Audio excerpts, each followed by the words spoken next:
దేవుని నమస్తోత్రం. మీ అందరికీ వందనాలు తెలియజేస్తున్నాను. ఆదివారపు ఆరాధనకు మరి ఈ నెలకి మొదటి ఆదివారంలో మనం అడుగుపెట్టాం. దేవుడు ఎంతో సురక్షితంగా మనల్ని ఈ ఆదివారంలోకి తీసుకొచ్చాడు. దానికి దేవుడికి కృతజ్ఞతలు నేను చెల్లిస్తూ ఉన్నాను.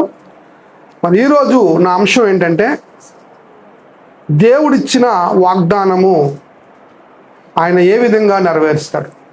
దేవుడిచ్చిన వాగ్దానము ఏ విధంగా నెరవేరుస్తాడు. దేవుడు ఇజ్రాయెల్ సమాజానికి, వారి బందికానాలో ఉన్నారు, మరి వారు ఇంకా పూర్తి స్థాయి బానిసత్వంలోకి వెళ్ళక ముందు ఒక ప్రవక్తను ఆయన లేపుకున్నాడు. ఆ ప్రవక్తతో ఏం మాట్లాడుతున్నాడో ఒకసారి మనం చూద్దాం. ఇర్మియా గ్రంథము 1వ అధ్యాయము 7 నుంచి మనం ఆలోచిద్దాం. ఇర్మియా గ్రంథము 1వ అధ్యాయము 7 నుంచి చూద్దాం. 7 నుంచి యెహోవా నాకు ఇలాగూ సెలవిచ్చెను, నేను బాలుడని అనవద్దు. ఏమంటే యెహోవా నేను బాలుణ్ణి అని అన్నాడట. ఎవరో? ఇర్మియా. అప్పుడు దేవుడు అంటున్నాడంట ఇర్మియాతో, నేను బాలుణ్ణి అనవద్దు, నేను నిన్ను పంపిన వారి అందరి యొద్దకు నీవు పోవలను. నేను ఎవరి దగ్గరికి అయితే నేను పంపిస్తున్నానో అక్కడికి నువ్వు వెళ్ళాలి. ఓకే, నీకు ఆజ్ఞాపించిన సంగతులన్నీ చెప్పవలను. నీకు ఏమైతే నేను ఆజ్ఞాపించానో ఆ సంగతులన్నీ కూడా నువ్వేం చేయాలి? చెప్పాలి. ఓకే, వారికి భయపడకు, వారికి ఆ సమాజానికి నువ్వు ఏం చేయకూడదు? భయపడొద్దు. ఓకే, నిన్ను విడిపించటానికి నేను నీకు తోడై ఉన్నాను, నేను నీకు తోడై ఉన్నాను, ఇదే యెహోవా వాక్కు అని చెప్పి ఇర్మియాకి దేవుడు యొక్క ప్రత్యక్షత. చెప్పాలంటే ఇర్మియా గ్రంథం చాలా పెద్ద గ్రంథము. అందులో ఇది మొట్టమొదటి ప్రత్యక్షత అనొచ్చు. ఈ మొట్టమొదటి ప్రత్యక్షతలో మరొక అద్భుతం జరిగింది, అది కూడా చూద్దాం. చదవండి, కంటిన్యూ చేయండి. అక్కడే కంటిన్యూ చేయండి. అప్పుడు యెహోవా చేయి చాపి నా నోరు ముట్టి ఇలాగూ సెలవిచ్చెను, ఇదిగో నేను నీ నోట నా మాటలు ఉంచాను. అంటే ప్రవక్త యొక్క నోటిలో ఏముంచాడంట? దేవుని యొక్క మాటలు ఉంచబడ్డాయి. ఓకే, పెళ్లగించడానికి, విరగొట్టడానికి, నశింపజేయటానికి, పడద్రోయటానికి, కట్టుటకు, నాటుటకు నేను జనముల మీదను రాజ్యముల మీదను ఓకే నిన్ను నియమించాను. ఓకే, మరియు యెహోవా వాక్కు. ఇక్కడ చూడండి, ఒక ప్రత్యక్షత, ఒక ఎగ్జాంపుల్ చూపిస్తున్నాడు దేవుడు, ఒక సూచన చూపిస్తున్నాడు. చూద్దాం. మరియు యెహోవా వాక్కు నాకు ప్రత్యక్షమై ఇర్మియా నీకేమి కనబడుచున్నది అని అడిగాడట. ఓకే, అందుకు బాదాము చెట్టు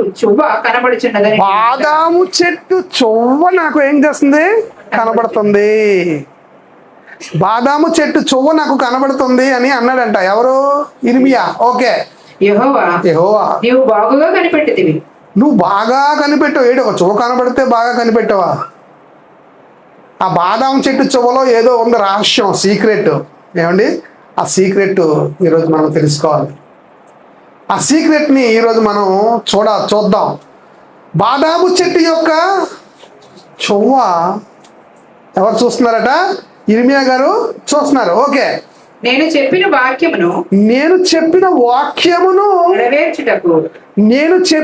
వాక్యమును ఏ వాక్యాలైతే నేను చెప్తున్నానో ఆ వాక్యాలను నేను ఏం చేస్తానంటే నెరవేరుస్తాను. వాక్యం అనగా వాగ్దానం. వాక్యం అనగా దేవుడు ఇస్తున్న వాగ్దానాలు నేను నెరవేరుస్తాను. ఓకే, నెరవేర్చుటకు నేను ఆతురపడుచున్నాను. నెరవేర్చడానికంట ఆయన ఆతురపడుచున్నాను. రెండవ మారు. చాలండి, ఇది ఫస్ట్ టైం అన్నమాట. ఈ బాదాము చెట్టు సంబంధించిన విషయం చూపిస్తూ ఏమంటున్నాడంటే, నేను ఏవైతే వాక్యం ఇచ్చానో ఆ వాక్యాన్ని నేను ఏం చేస్తున్నాను? నెరవేరుస్తున్నాను అనే మాట కనబడుతుంది. ఇంగ్లీష్లో ఏం కనబడుతుంది అంటే అక్కడ వాచింగ్ ఓవర్ హిజ్ వర్డ్. దీన్ని ఇంగ్లీష్లో మరో పదజాలం వాడారు ఏంటంటే ప్రాఫిటిక్ ఫుల్ఫిల్మెంట్. దేవుడిచ్చే ప్రవచన పూర్వకమైన వాగ్దానం దాన్ని నెరవేరుస్తాడంట. ఏమండి, దేవుడు తన ప్రజల వైపుకు చూచి నెరవేర్చుట అని కూడా అర్థం వస్తుంది. గమనించండి. అంటే ఈ బాదము చెట్టు మరి దాని కాలం ఏంటి అని మనం ఆలోచిస్తే August, September, October. August, September and అక్టోబర్లో అండి ఈ చెట్టుకి సంబంధించిన హార్వెస్ట్ అంటే కోతకాలం ఆగస్ట్ నెలలో వస్తుంది. తర్వాత సెప్టెంబర్ నెల వరకు, సెప్టెంబర్, అక్టోబర్ వరకు ఇది కొనసాగుతుంది. ఋతుపవనాలు అంటారు చూసారా, ఇజ్రాయెల్ ప్రపంచంలో కూడా, ఇజ్రాయెల్ దేశంలో కూడా దీనికి సంబంధించిన మరి థ్యాంక్స్ గివింగ్ పండుగలు చేస్తారు. థ్యాంక్స్ గివింగ్ అంటే దేవుడికి థ్యాంక్స్ చెప్తూ పండుగలు చేస్తారు. గమనించాలి. మనం ఇప్పుడు ఏ నెలలో ఉన్నాం? ఆగస్ట్ నెలలో ఉన్నాం. అంటే ఆగస్ట్ నెలకి ఈ బాదం చెట్టుకి ఒక చిన్న కనెక్షన్ ఉంది. ఏమండి, సరే నెలలు పక్కన పెడితే అసలు బాదం చెట్టు ఏంటి మనం చూడాలి. బాదం చెట్టు చాలా మంచి చెట్టు అనమాట. ఈ బాదం చెట్టు ఏ విధంగా వృద్ధి పొందుతుందంటే ఈ బాదం చెట్టుకి మీద ఎక్కువగా తేనెటీగలు వెళ్తాయట. తేనెటీగలు వెళ్తాయి. ఆ మకరందాన్ని తీసుకొని అందులో ఉన్న సారాన్ని మరొక బాదం చెట్లకు వెళ్ళడం వల్ల ఈ చెట్లు ఏమవుతాయంటే అభివృద్ధి పొందుతాయట. ఒకటి ఫలదీకరణం కూడా ఈ తేనెటీగలు చేస్తాయి. ఒకటి దానిలో ఉన్న మకరందాన్ని తీసుకెళ్ళి తేనెని చేస్తాయి. ఆ తేనె చాలా జబ్బులకి మందు. మరొకటి ఈ బాదం చెట్టు మరి ఫలాలు ఏదైతే వస్తాయో అవి మనం పాలు తీసుకొని మనం తాగుతూ ఉంటాం. బయటకు కూడా మనకు అమ్ముతూ ఉన్నారు. ఏంటది? బాదం పాలు అంటారు, బాదం మిల్క్ అంటారు కదా. ఏమండి, ఇది గుండె జబ్బుకి చాలా మంచి పాలు అన్నమాట. అది దానికి సంబంధించిన తేనె కానివ్వండి, దానికి సంబంధించిన మరి పాలు కానివ్వండి, చాలా ఆరోగ్యానికి చాలా మంచిది. గమనించాలి. అంటే బాదం చెట్లో మంచి పోషక విలువలు ఉన్నాయి అనేది ఒకటి మనకు అర్థం కావాలి. మరి బైబిల్ దీనికోసం ఇంకా ఏం చెప్తుందో కూడా మనం చూడాలి కదా. చూద్దాం. ఏమంటే ఒక సందర్భంలో సంఖ్యాకాండం 16వ అధ్యాయంలోకి మనం వెళ్ళిపోతాం. సంఖ్యాకాండం 16వ అధ్యాయంలో ఏం జరిగిందంటే కోరాహు అనే ఒక ఆయన మోషే మీద తిరగబడతాడు. మోషే అహరోను మీద తిరగబడతాడు. అప్పుడు మరి భూమి బద్దలైపోయి అందులోకి కోరాహు కుటుంబ సభ్యులు, సపోర్టర్స్ ఆఫ్ కోరాహు వీళ్ళందరూ కూడా అందులోకి వెళ్ళిపోతారు. దాని తర్వాత దేవుడు కోపము విపరీతంగా ఇజ్రాయెల్ ప్రజల మీద రేగుతుంటుంది అనమాట. ఇంకా కోపం చల్లారదు దేవుడి యొక్క కోపం. అప్పుడు ఏమవుతుందో చూద్దాం. 16వ అధ్యాయము 41 నుంచి చదువుదామండి. 41 నుంచి చదువుదాం. మరునాడు ఇజ్రాయేలు సర్వ సమాజము మోషే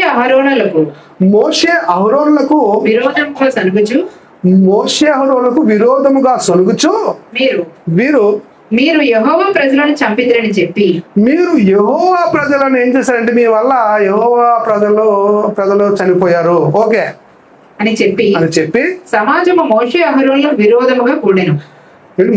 మోషే అహరోనులకు విరోధముగా కూడారట. ఓకే. వారు ప్రత్యక్షపు గుడారం వైపు తిరిగి చూడగా చూసారట. ఓకే. ఆ మేఘము దానిని కమ్మెను. ఓకే. యెహోవా మహిమయు కనబడెను. యెహోవా మహిమ అక్కడ కనబడిందంట. మోషే అహరోనులు ప్రత్యక్షపు గుడారపు ఎదుటకి రాగా యెహోవా మీరు ఈ సమాజం మధ్య నుండి తొలగిపోండి. క్షణములో నేను వారిని నశింపజేయదనని. క్షణములో నేను ఏం చేస్తానంటే ఈ సమాజం ఏం చేస్తాను? నశింపజేస్తాను అన్నాడు. ఓకే. మోషేకు సెలవీగా వారు సాగిలపడ్డారు. వారు మరి సాగిలు పడిపోయారు. దేవుడికి వద్దు ప్రభువా, బతుమాతారు కదా. ఇప్పుడు అలవాటే మనకి. బైబిల్లో మనం చదువుతున్నప్పుడు ఈ కాండాలు చదువుతున్నప్పుడు మనకు అలవాటు ఏంటంటే వీళ్ళిద్దరూ ఏం చేశారంటే సాగిలు పడిపోయారు. ఓకే. అప్పుడు మోషే నీవు ధూపార్తిని తీసుకుని అహరోనుకు చెప్తున్నాడు. అహరోను ఒక పంచే, నువ్వు ధూపార్తిని తీసుకొని బలిపీఠపు నిప్పులతో నింపి బలిపీఠాన్ని నిప్పులతో నింపు, ధూపం వేసి వేగముగా సమాజం వద్దకు వెళ్ళి, వేగముగా ఫాస్ట్ గా వెళ్ళు. ఫాస్ట్ గా వెళ్ళకపోతే దేవుడు ఏం చేస్తాడు? చాలా మందిని చంపేస్తాడు కదా. నువ్వు ఫాస్ట్ గా ఏం చేయాలి? సమాజం వద్దకు వెళ్ళి వారి నిమిత్తము ప్రాయశ్చిత్తము చేయము. కోపము యెహోవా సన్నిధి నుండి బయలుదేరింది. కోపము యెహోవా సన్నిధి నుంచి ఏం చేసింది? బయలుదేరింది. ఓకే. తెగులు మొదలుపెట్టారని అహరోనుతో చెప్పగా, తెగులు ఆల్రెడీ మొదలైపోయింది అహరోను అని చెప్పాడట అహరోనుతో. ఓకే. మోషే చెప్పినట్లు అహరోను వాటిని తీసుకొని సమాజం మధ్యకి పరిగెత్తిపోయినప్పుడు తెగులు జనులలో తెగులు ఆల్రెడీ వచ్చిందంట, మొదలైపోయిందంట. ఓకే. కాగా అతడు ధూపం వేసి అహరోను ఏం చేశాడంటే ధూపం వేసి ఆ జనుల నిమిత్తం ప్రాయశ్చిత్తము చేశాడంట. ఓకే. అతడు చచ్చిన వారికి బ్రతికి ఉన్న వారికి మధ్యన నిలబడ్డాడట అహరోను. తెగులు ఆగిన అహరోను మధ్యలో నిలబడతానంట. అంటే యాజకుడు కదా, ప్రధాన యాజకుడు ఎవరు? అహరోను. పాత నిబంధనలో అహరోను, కొత్త నిబంధనలో యేసుక్రీస్తు ప్రధాన యాజకుడు. ఆయన కూడా మన మధ్య నిలవబడ్డాడు. మనం చేసే తప్పులకి, మనం చేసే పాపాలకి, మనం చేసే తిరుగుబాటుకి యేసుక్రీస్తు ప్రధాన యాజకుడు మన మధ్య నిలబడ్డాడు. ఆ రోజు అక్కడ అహరోను వారి మధ్య నిలవబడగా రోగం ఏమైందంట? ఆగిందంట. తెగులు ఆగిందంట. ఓకే, చదవండి. కోరహు తిరుగుబాటును చనిపోయిన వారు గాక 14,700 మంది ఆ తెగులు చేత చచ్చిరి. ఏమండి? ఆ కోరాహు జనాంగం కాకట 14,700 మంది 14,700 మంది ఆ తెగులు తెలిసి చచ్చిపోయారట. ఓకే. ఆ తెగులు ఆగినప్పుడు అహరోను ప్రత్యక్షపు గుడారం యొక్క ద్వారం దగ్గరనున్న మోషే యొద్దకు తిరిగి వచ్చెను. ఏమండి? అహరోను మళ్ళీ తిరిగి మోషే ఆజ్ఞను పాటించి ఏం చేశాడంటే మళ్ళీ తిరిగి వచ్చాడట అహరోను. అంటే అహరోను కాపాడేశాడా చాలా మందిని? ఎస్, అహరోను చాలా మందిని కాపాడేశాడు. ఇప్పుడు ఇంకా చూద్దాం, కంటిన్యూ చేద్దాం. 17వ అధ్యాయం కంటిన్యూ.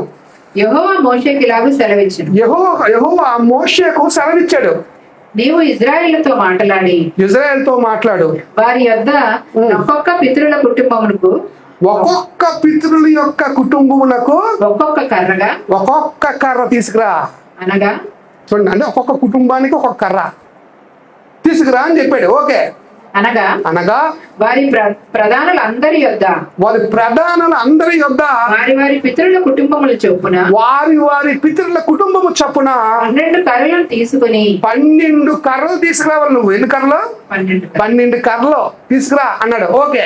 ఎవరి కర్ర మీద వారి పేరు వ్రాయము. ఎవరి కర్ర మీద వాడి పేరు రాయి అని చెప్పాడు. ఓకే. లేవి కర్ర మీద అహరోను పేరు రాయవలను. ఏమిటి? లేవి కర్ర మీద మాత్రం అహరోను పేరు రాయాలా? ఏమంటే అంటే ఒక్కొక్క కుటుంబానికి ఒక్కొక్క కర్ర తీసుకొచ్చారట, కానీ ఒక్కొక్క గోత్రం అనమాట. లేవి కర్ర మీద ఎవరి పేరు రాయాలి? అహరోను పేరు రాయాలి. ఓకే. అనగా పితరుల కుటుంబముల ప్రధానునికి ఒక్క కర్రే ఉండాలి. నేను మిమ్మల్ని కలుసుకొని ప్రత్యక్షపు గుడారములోని శాసనముల ఎదుట వాటిని ఉంచవలను. వాటిని ఎక్కడ ఉంచాలి? ప్రత్యక్షపు గుడారం యొక్క శాసనాలు ఉన్నాయే, 10 కమాండ్మెంట్స్ శాసనాలు, అవి అక్కడ ఏం చేయాలంటే ఈ కర్రల్ని ఉంచాలి. రైట్. అప్పుడు నేను ఎవరిని ఏర్పాటు చేసుకుంటానో వారి కర్ర చిగురిస్తుంది. ఆమేన్. ఏమంటే ఈ 12 కర్రలలో ఒక కర్ర పేరేంటి? అహరోను కర్ర. అహరోను పేరు రాయబడింది దేని మీద? ఆ కర్ర మీద. రైట్. ఆ కర్ర ఏమవుతుందంటే చిగురిస్తుంది. ఓకే. ఇజ్రాయేలులో మీకు విరోధముగా సనుగుతున్న సనుగులు నాకు వినబడకుండా మాన్పిస్తాను. ఏ కర్ర అయితే చిగురిస్తుందో అప్పుడు ఏం చేస్తాను? ఈ సనుగు వల్ల వచ్చే ఆ పాప దోషాన్ని ఏం చేస్తాను? నేను మాన్పిస్తాను. ఓకే. కాబట్టి మోషే ఇశ్రాయేలుతో చెప్పగా వారి ప్రధానులందరూ తమ తమ పితరుల కుటుంబములో ఒక్కొక్క ప్రధానునికి ఒక్కొక్క కర్ర చొప్పున 12 కర్రలను అతనికి ఇచ్చిరి. 12 కర్రలు తీసుకొచ్చి ఇచ్చారట. ఓకే. అహరోను కర్రయు వారి కర్రల మధ్యన ఉంచాడట. ఓకే. మోషే వారి కర్రలను సాక్ష్యపు గుడారములలో ఓకే యెహోవా సన్నిధిని ఉంచెను. మోషే తీసుకెళ్లే కర్రలంతా ఉంచాడంట. ఓకే. మరునాడు మోషే సాక్ష్యపు గుడారంలోనికి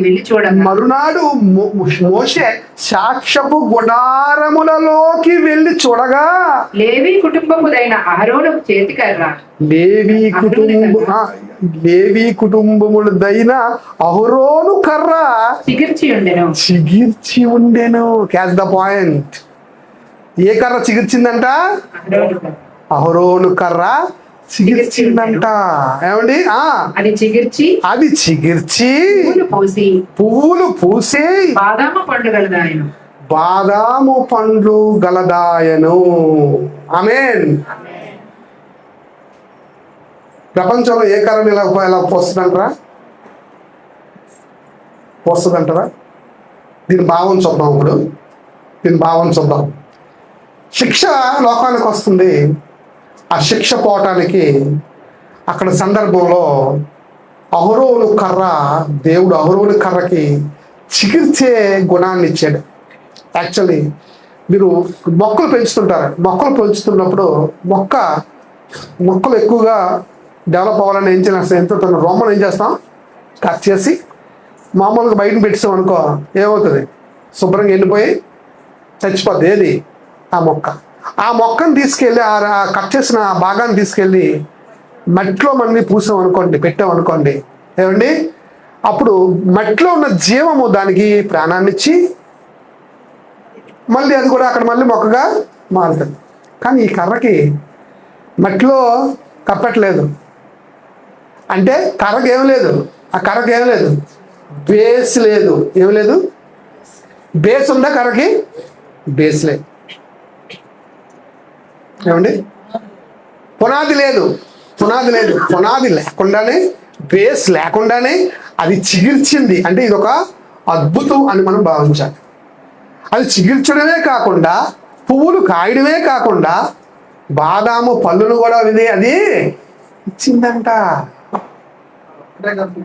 ఏమంటే మరొకటి, అది ఒక్కటే కర్ర, ఆ కర్రే చిగురించింది. ఏ కర్ర? అహరోను కర్ర. మన బ్రతుకు కూడా ఏం లేదో తెలుసా? బేస్ లేదు. నేను కూడా ఒకటి ఆశిస్తున్నాను, చాలా పెద్ద సంఘం కట్టాలి. నాకు కూడా ఏం లేదో తెలుసా?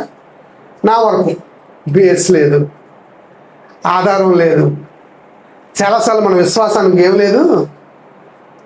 లేదు, బేస్ లేదు, ఆధారం లేదు. కాబట్టి మనం అనుకుంటుంది సక్సెస్ అవడానికి మనకేం లేదు, ఆధారం లేదు. ఏ బేస్ మీద చేస్తాం, ఏ బేస్ మీద కడతాం అని అనుకుంటాం మనం చాలాసార్లు మనం అనుకుంటాం అసలు నాకు బేస్ లేదు, అసలు ఏం లేదు. ఎలా నిలబడతాం? నా కుటుంబం ఎలా నిలబడతారు? నా పిల్లలు ఎలా నిలబడతారు? బేస్ ఏది? ఆధారం ఏది? ఏ ఆధారం మీద నిలబడతాం మనం చెప్పండి? దాన్ని చిగురించే శక్తి ఎవరికి ఉంది? క్రీస్తుకు ఉంది. అసలు దానికి బేస్ ఎవరంటే నేనే అంటున్నాడు కదా. ఆ చెట్టుకి చిగురించే గుణం, జీవాహారం ఇస్తుంది ఎవరో? యేసుక్రీస్తు. అందుకే యేసుక్రీస్తు ఒక మాట అన్నాడు కదా, యోహాను సువార్త 11వ అధ్యాయము 25వ వచనాన్ని చూద్దాం. 25వ వచనాన్ని చూద్దాం. అందుకు యేసు పునరుత్థానమును జీవమును నేనే. జీవమట ఆయన. పునరుద్ధానమును జీవమును నేనే. చచ్చిపోయే దానిలాను ఉన్నావా? చచ్చిపోయిన వాళ్ళను ఉన్నావా? బేస్ లేకుండా ఉన్నావా? నిన్ను ఎలా చిగురింపజేయాలో ఎవరికి తెలుసు? నీ దేవుడికి తెలుసు కదా. బేస్ ఎవరు? మన విశ్వాసానికి బేస్ ఎవరు? యేసుక్రీస్తే మన విశ్వాసానికి బేసు. అహరోను కర్రకి బేస్ ఎవరు? యేసుక్రీస్తే బేసు. పాత నిబంధనలకి కొత్త నిబంధనలకి బేస్ ఎవరు? యేసుక్రీస్తు. బైబిల్లో ఎక్కడైనా నీకు ఏ డౌట్ ఉన్నా సరే తీసుకొచ్చి యేసుక్రీస్తు మీద పెట్టాలా, టక్కని సాల్వ్ అయిపోద్ది విషయం కదా. బైబిల్ రీడర్స్కి అర్థం అవ్వాల్సిన విషయం ఏంటంటే, ఇటు పాత నిబంధనల విషయాలు కానివ్వండి, కొత్త నిబంధన అంటే అపోస్తల కార్యాల తర్వాత ఉన్న పుస్తకాలు కానివ్వండి, ఇందులో ఏ ప్రశ్న ఉన్నా నువ్వు 4 సువార్తలకు వచ్చి నిలబడి ఎవరి మీద పెట్టాలి, తీసుకొచ్చి యేసుక్రీస్తు మీద పెట్టాలి. అంతే, వెంటనే ప్రాబ్లం టక్కని సాల్వ్ అయిపోతుంది అనమాట. దానికే కాదు, ప్రపంచంలో ఏ ప్రాబ్లంకైనా సొల్యూషన్ ఎవరో? ఏసే బేస్ మనకి. అవునా? నా వరకు సంఘాన్ని కట్టాలి, ఏ ఆధారం లేదు, ఏది బేస్ లేదు, ఎటువంటి ఆధారం లేదు. కానీ దేవుడు మాట్లాడుతున్నాడు మనతో. ఇర్మియా, నువ్వేం చూస్తున్నావు? నేను ఒక బాదం చెట్టు చువ్వను చూస్తున్నాను. ఆ చువ్వలో ఏ అర్థం ఉందంటే, నేను నిన్ను చూస్తున్నాను, ఐఎమ్ వాచింగ్ యూ, నేను అబ్జర్వ్ చేస్తున్నాను. ఏమండి? నా మాటని నెరవేర్చు కాలంలోకి నిన్ను తీసుకెళ్తాను అంటున్నాడు దేవుడు. ఈరోజు వాగ్దానం ఇస్తున్నాడు. యోబు గ్రంథంలో ఒక మాట చూద్దాం. యోబు గ్రంథము 14వ అధ్యాయము 7-8 వచనాలు చూద్దాం. యోబు గ్రంథము 14వ అధ్యాయము 7-8 వచనాలు. వృక్షము నరకబడిన ఎడల అది తిరిగి చిగురించిననియు నరకబడిన ఎడల అది తిరిగి చిగురించిననియు దాని లేత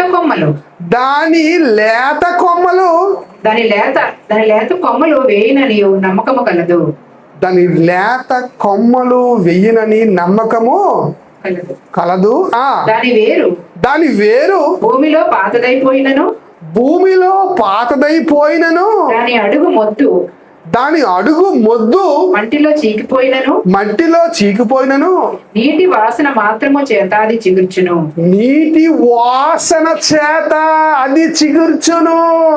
ఏంటండి పదజాలాలు? చాలా డీపర్ మీనింగ్ ఉంది దీనికి. నీటి వాసన చేత అది ఏమైపోద్దట? చిగుర్చేస్తుందట. నీరు అవసరం లేదు, డైరెక్ట్ గా నీటి వాసన చాలు. బాదం చెట్టుకు కూడా నీటి వాసన చాలు.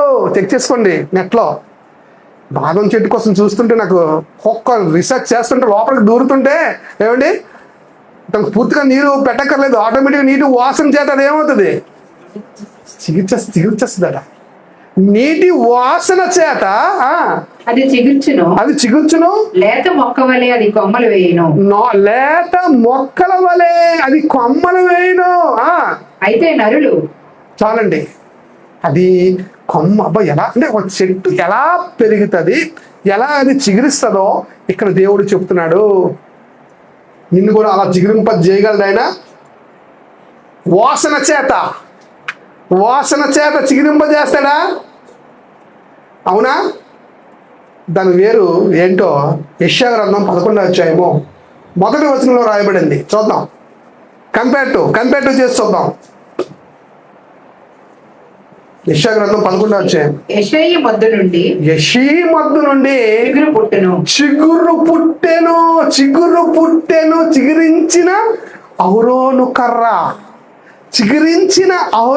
కర్ర మన జీవితంలో చిగురించిన చిగురు. యెషయా మొద్దు నుండి చిగురు పుట్టును, వారి వేరుల నుండి అంకురము ఎదిగి ఫలించును.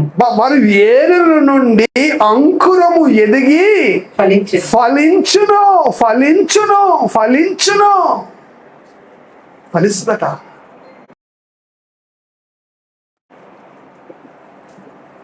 ఫలింపజేయగలడా? మన జీవితాన్ని చేయగలడా? అహరోను కర్రకి ఎంత అర్థం ఉందో చూసారా? ఏమండి, ఎంత అర్థం ఉందో చూసారా? ఆ అహరోను కర్రకట ఏంటేంటి ఉన్నాయంట? చిగురించిందంట, పువ్వులు ఉన్నాయంట, ఫలాలు ఉన్నాయంట, బాదాం ఫలాలు ఉన్నాయంట. పువ్వులు దేనికి సాదృశ్యం? అందానికి కదా. ఇవాళ ఎంత అందంగా ఉన్నాం మనం, తెల్ల బట్టలు వేసుకొని. మీ హృదయం కూడా చాలా తెల్లగా ఉండాలన్నమాట, స్వచ్ఛంగా ఉండాలన్నమాట కదా. పాలు వలె ఉండాలన్నమాట. ఏమండి కదా? ఉన్నాయా? అందం. మళ్ళీ ఫ్లవర్స్ అనేది ఏమొస్తుంది? మంచి సువాసన వస్తుంది. ఏమండి? ఆ సువాసన ఎప్పుడు వస్తుంది తెలుసా? 2 కొరింథీ పత్రిక 2వ అధ్యాయము 14వ వచనం చూద్దాం. 2 కొరింథీ పత్రిక 2వ అధ్యాయము 14వ వచనం.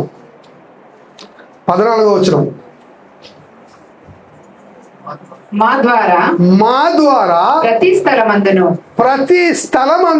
క్రీస్తును గూర్చిన మా ద్వారా ప్రతి స్థలములో క్రీస్తును గూర్చిన జ్ఞానము యొక్క సువాసన. ఆమేన్. ప్రతి స్థలములో జ్ఞానము యొక్క సువాసన. మీ కుటుంబాల్లో జ్ఞానము యొక్క సువాసన ప్రతి బుధవారం వస్తుంది. జ్ఞానము యొక్క సువాసన ప్రతి కుటుంబంలో, జ్ఞానము యొక్క సువాసన, జ్ఞానము యొక్క సువాసన. అవునా? జ్ఞానం యొక్క సువాసన ఉండాలా? ప్రతి స్థలములో జ్ఞానము యొక్క సువాసన కనపరచుచు ఆయన యందు మమ్మల్ని ఎల్లప్పుడూ విజయోత్సాహంతో ఊరేగిస్తున్న దేవునికి స్తోత్రం చెల్లించండి. అందరూ ఎక్కడికి వెళ్తే అక్కడికి మనకి విజయమేనా? ఎక్కడికి వెళ్తే అక్కడికి విజయము కదా. ప్రతి ప్రార్థన సక్సెస్ చేస్తున్నాడు దేవుడు. ప్రతి ప్రార్థనలో ఆయన మన మధ్య ఉన్నాడు. మన మధ్య అప్పుడు అహరోను ఉన్నాడు, ఇప్పుడు ప్రధాన యాజకుడిగా యేసుక్రీస్తు ఉన్నాడు. ఏమంటే తన వాక్యాన్ని నెరవేర్చే ఒక బాదాము చెట్టు వలె అహరోను చిగురిస్తున్న అహరోను చేతి కర్ర, దానికి ఫలాలు ఉన్నాయి. ఆ ఫలాలలో పరిమళ వాసన ఉంది, అందం ఉంది. ఏమండి ఫలాలు ఉన్నాయా? మన బ్రతుకులో కూడా ఫలాలు ఉండాలా? గలతీ పత్రిక 5వ అధ్యాయము 22వ వచనం అక్కడే ఉంది. ఫలాలు ఉన్నాయా మన బ్రతుకులో? ఈ ఫలాలు ఉండాలా? అయితే ఆత్మ ఫలము ఏమనగా ప్రేమ, సంతోషము, సమాధానము, దీర్ఘశాంతము, దయాళత్వము, మంచితనము, విశ్వాసము, సాత్వికము, ఆశానిగ్రహము. ఫలము. ఈ ఫలంతో పాటు మరొక ఫలం కూడా ఉంది. ఏంటది? నోటితో చేస్తున్న స్తుతి ఆరాధన కదా. హెబ్రీ పత్రిక 13వ అధ్యాయము 15వ వచనం. హెబ్రీ పత్రిక 13వ అధ్యాయము 15వ వచనం. కాబట్టి ఆయన ద్వారా మనము దేవునికి ఎల్లప్పుడూ స్తుతి యాగము చేయదము. అనగా ఆయన నామాన్ని ఒప్పుకొనుచు ఫలము అర్పించినప్పుడు ఈ ఫలాలన్నీ మనకే వస్తాయట. అందుకే సంఘంలో పాటలు పాడినప్పుడు మంచిగా పాడండి, స్తుతియాగం చేయండి. ప్రార్థన అన్నప్పుడు ప్రార్థన ఫుల్ అయిపోండి. ఏమండి అర్థమవుతుందా? చిగురించాలి. మన బ్రతుకులు ఏమవ్వాలి? చిగురించాలి. ఫ్లవర్స్ ఏమండి, పుష్పాలు రావాలి. ఇంకా ఫలాలు రావాలి. ఏ ఫలాలు? బాదం ఫలాల్లో ఏముంది? మంచి పాలు ఉన్నాయి. ఆ పాలు తాగితే గుండె జబ్బులు పోతాయి బయట. ఈ పాలు తాగితే వాక్యం ఈ పాలు తాగితే ఏమండి ఉన్న రోగాలన్నీ కూడా పోతాయి. అర్థమవుతుందండి? చిగురించిన బేస్ లేని అహరోను కర్ర చిగురించినప్పుడు బేస్ లేని మన విశ్వాసానికి బేస్ ఎవరు? యేసుక్రీస్తు. ఆ యేసు ప్రభు వారు కూడా మన బ్రతుకుల్లో చిగురింపజేస్తాడు. మోడు దేరిపోయిన మన బ్రతుకుల్ని చిగురింపజేయటానికి ఆయన ఏమండి ఈ బాదాము చెట్ల యొక్క కొమ్మల్ని ఎక్కడ పెట్టాడో మనం చూద్దాం. నిర్గమాకాండము 25వ అధ్యాయము 33 నుంచి చూద్దాం. 25వ అధ్యాయము 33 నుంచి చూద్దాం. నిర్గమాకాండం ఒక కొమ్మలో మొగ్గ పువ్వు గల బాదాము రూపమైన 3 కలశములు. దేనికోసం మాట్లాడుతున్నాడు? బాదాము రూపమైన ఇది మొత్తం ఈ రూపం దేనికోసం మాట్లాడుతున్నాడంట? దీపస్తంభం కోసం. దీపస్తంభం కదా. దీపస్తంభం ఎలా ఉండాలో చెప్తున్నాడా? దీపవృక్షం. 31 నుంచి చూద్దాం. మరియు నీవు మేలిమి బంగారంతో దీపవృక్షమును చేయవలెను. నేను అప్పుడు చేసినప్పుడు నేను మన లోగో ఎలా ఉండాలని డిజైన్ చేసినప్పుడు నాకు ఇవన్నీ పెద్దగా అంటే ఫుల్ ఫ్లెడ్జ్డ్ గా తెలియదు. నాకు తెలుసు ఇది ఉందని తెలుసు, కానీ ఎంత డీప్ మీనింగ్స్ కొన్ని ఉన్నాయని నాకు అప్పుడు తెలియదు. అప్పుడే డిజైన్ చేసి పెట్టేసాను. అదేది మన యాంబులము, జేఎంబి యాంబులం చూసారా, దీపస్తంభము. Okay okay. నక్షి పనిగా ఈ దీపవృక్షము చేయవలెను. దాని ప్రకాండమును దాని శాఖలను నక్షి పనిగా చేయవలెను. దాని కలసములు, దాని మొగ్గలు, దాని పువ్వులు దానితో ఏకాండంగా ఉండవలెను. దీపవృక్షము యొక్క ఒక ప్రక్క నుండి 3 కొమ్మలు, దీపవృక్షము యొక్క రెండవ ప్రక్క నుండి 3 కొమ్మలు, అనగా దాని ప్రక్కల నుండి 6 కొమ్మలు నిగుడవలెను. ఒక కొమ్మలో మొగ్గ పువ్వు గల బాదాము రూపమైన 3 కలసములు, రెండవ కొమ్మలో మొగ్గ పువ్వు గల బాదాము రూపమైన 3 కలసములు అట్లు దీపవృక్షము నుండి బయలుదేరు కొమ్మలలో ఉండాలి. ఓకే. మరియు దీపవృక్ష ప్రకాండంలో బాదాము రూపమైన 4 కలసములు, వాటి మొగ్గల నుండి వాటి పువ్వులను ఉండవలెను. ఎంత చక్కగా చెప్పాడండి. మొగ్గలు, పువ్వులు ఉండాలి. అర్థమైందా? సంఘానికి సూచన, సంఘము యొక్క ఆశీర్వాదానికి సూచన. నిర్గమకాండము 37వ అధ్యాయము 19-20లో కూడా ఇదే సందర్భం. చూద్దాం ఒకసారి, అక్కడ కూడా చదువుదాం ఒకసారి. ఒక కొమ్మలో మొగ్గలు పువ్వులు గల బాదామ రూపమైన 3 కలసములు, రెండవ కొమ్మలో మొగ్గల పువ్వులు గల బాదామ రూపమైన 3 కలసములు, అట్లు దీపవృక్షము నుండి బయలుదేరిన 6 కొమ్మలకు ఉండును. మరియు దీపవృక్షమందు దాని మొగ్గలు దాని పువ్వులు గల బాదామ రూపమైన 4 కలసములు ఉండెను. దీపవృక్షము నుండి బయలుదేరు 6 కొమ్మలలో 2 కొమ్మల క్రింద ఏకాండమైన మొగ్గయు ఉండెను. అర్థమైందా అండి? మీకు అర్థమవుతుందా? ఏంటి దీపస్తంభాల మధ్య నివసించువాడు. దీపస్తంభం మధ్య ఉన్నాడు యేసుక్రీస్తు. అవునా? ప్రకటన గ్రంథం 1వ అధ్యాయం మనం చెప్పుకున్నాం ఆల్రెడీ దానికోసం కదా. దీపస్తంభం అనగా జీవం గల దేవుడి యొక్క సంఘము. ఆ సంఘములో ఎలాంటి మొగ్గలు ఉండాలి? బాదాము మొగ్గలు ఉండాలి. ఏమంటే బాదాము చెట్టు ఏ విధంగా ఫలిస్తుందో మనం ఆ విధంగా ఫలించాలని దేవుడు మనకి చెప్తున్నాడు. హెచ్కేలు గ్రంథము 17వ అధ్యాయము 24వ వచనం చూద్దాం. దేవుడు ఏ విధంగా ఫలింపజేస్తాడో చూద్దాం. దాని కొమ్మల నీడను అవి దాగును. మరియు యెహోవానగు నేనే ఘనమైన చెట్టును ఘనమైన చెట్టుదేమో నీచమైనది గాను, నీచమైన చెట్టును ఘనమైనది గాను చెయ్యువాడును. ఏమండి? ఓకే. పచ్చని చెట్టు ఎండిపోనట్లును, పచ్చని చెట్టు ఏమో ఎండిపోతుంది, ఎండిన చెట్లు వికసించినట్లును ఎండిన చెట్టును వికసింపజేయగలవాడును. ఓకే. భూమి యందు సకలమైన చెట్లకు తెలియబడును. భూమి యొక్క సకలమైన వృక్షాలకి తెలియబడును. యెహోవానగు నేను ఈ మాట సెలవిచ్చితిని. యెహోవానగు నేను ఈ మాట సెలవిచ్చితిని. నేనే దాన్ని నెరవేరుస్తాను. ఆమేన్. అవునా? మళ్ళీ చదువుదాం. రిఫరెన్స్ ఎంత బాగుంది కదా. మళ్ళీ చదువుదాం ఒకసారి. దాని కొమ్మల నీడను అవి దాగును. మరియు యెహోవానగు నేనే ఘనమైన చెట్టును నీచమైనది గాను, నీచమైనది గాను, నీచమైన చెట్టును ఘనమైనది గాను చేయవాడనగా చేయవాడని పచ్చని చెట్టు ఎండిపోనట్లు, పచ్చని చెట్టు ఏమో ఎండిపోయినట్లుగా, ఎండిన చెట్టు వికసించినట్లును ఎండిన చెట్టుని వికసించినట్లుగా చేయువాడును. ఎంత చక్కగా నిష్ణ చెప్తున్నారు కదండి. అహరోను కర్రని చేసిన వాడు ఎవరు? ఇప్పుడు దేవుడు. సెలక్షన్ జరిగింది. 12 కర్రల్లో నుంచి అహరోను కర్రని దేవుడు సెలెక్ట్ చేశాడు. ఆ కర్ర కర్రకి ఏం మొలిచింది? బాదాము మొక్క, బాదాము కొమ్మ మొలిచింది.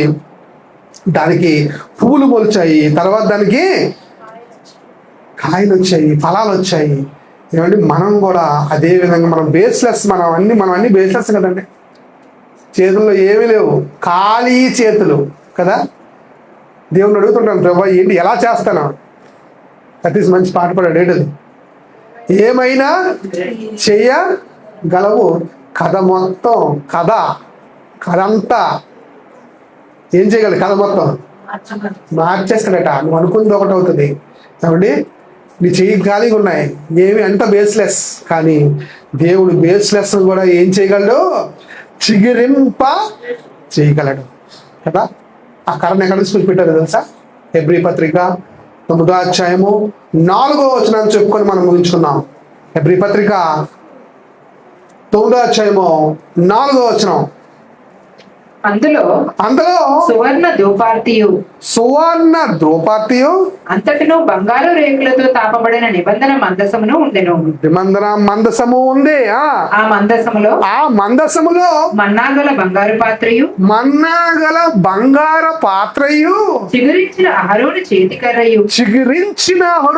చేతికర్ర ఉంది అక్కడ. చిగురించిన అహరోను చేతికర్రను, నిబంధన పలకలను ఉండెను. దానిపైన కరుణాపీఠమును కమ్ముకొనిచున్న మహిమగల కేరేబులు ఉండెను. వీటిని గురించి ఇప్పుడు వివరముగా నల్లబడదు. ఇప్పుడు వివరంగా నేను దీనికోసం చెప్పను గాని, ఎలాగో ఏర్పరచబడినప్పుడు యాజకులు సేవ అవన్నీ దేనికి సాదృశ్యం చెప్తాడంటే నెక్స్ట్ వచనాల్లో ఇవన్నీ సంఘానికి సాదృశ్యము, మీకు సాదృశ్యము అని చాలా క్లియర్గా చెప్తాడు. అవునా? కాదు చదువుకోవచ్చు కదా. అక్కడ ఏముంది? అహరోను చేతికర్ర, చిగురించిన అహరోను చేతికర్ర. ఏమండి? మనకు బేస్ ఎవరు? ఇప్పుడు యేసుక్రీస్తు.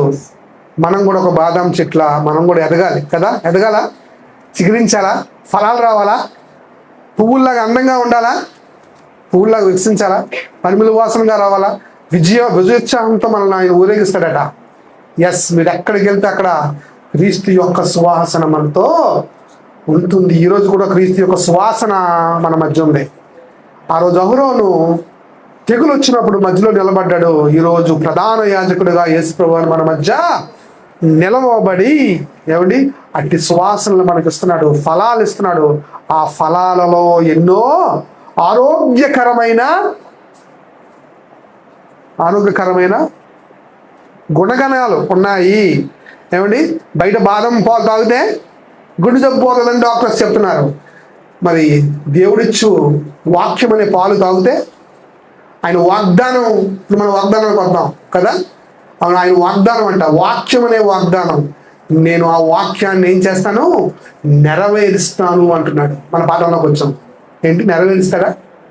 మాట ఇచ్చాడు, నిలబెడతాను అన్నాడు, నిలబెడతాడు. ఏమండి? చేయలేము, మన చేతుల్లో ఖాళీ చేతులతో ఉన్నాం మనం. కానీ చేయగలమా? ఆయన బలాన్ని ఇస్తాడా? బేస్ లేని అహరోను కర్ర ఏ విధంగా అయితే ఫలిస్తుందో మన బ్రతుకులు కూడా అదే విధంగా ఫలించాలని ఈ పాఠాన్ని మీకు ఈ మొదటి వారంలో మీ దగ్గర తీసుకొస్తూ ఉన్నాను. మన బ్రతుకులో కూడా ఏముండాలి? ఫలించుండాలి. దేవుడి ఈ మాటల్ని దీవించుగాక. ఆమేన్.